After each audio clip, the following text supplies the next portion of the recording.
जळगावच्या यावल तालुक्यातील थेरोळा गावातील 22 वर्षीय युवकामध्ये जीबी सिंड्रोम सदृश्य आजाराची लक्षणे आढळून आली। हा तरुण काही दिवसांपूर्वी प्रयागराजवरून परतला होता।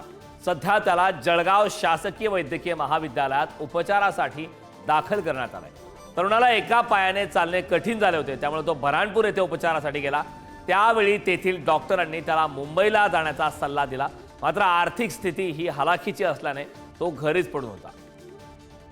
थेरोळमधील तरुणाला आता जीबीएसची लागण झाल्याचं कळतंय। जळगावच्या थेरोळामधील तरुणाला जीबीएस या आजाराची लागण झालेली आहे।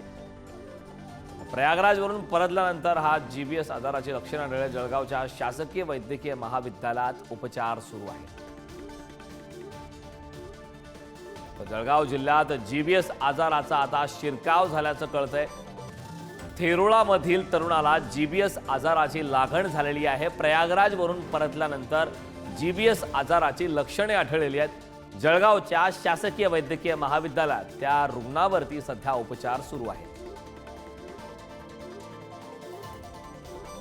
या संदर्भात ताजे अपडेट देण्यासाठी आपले प्रतिनिधी सचिन गोसावी आपल्यासोबत जोडले। सचिन, जळगावच्या थेरोळामध्ये आता जीबीएस आजाराचा शिरकाव झाला, एक रुग्ण आढळलाय, काय या संदर्भात अधिकची माहिती?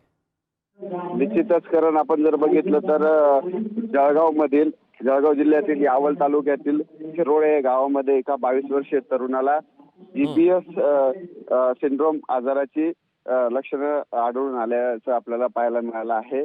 काही दिवसांपूर्वी हा जो मुलगा तरुण होता, हा त्याच्या मित्रांसोबत प्रयागराज येथील महाकुंभासाठी गेला होता आणि त्या ठिकाणावरून तो त्याच्या गावाला आल्यानंतर त्याला त्याच्या पाय दुखत होते आणि त्याच्यामुळे त्याला चालणे देखील कठीण होत होते।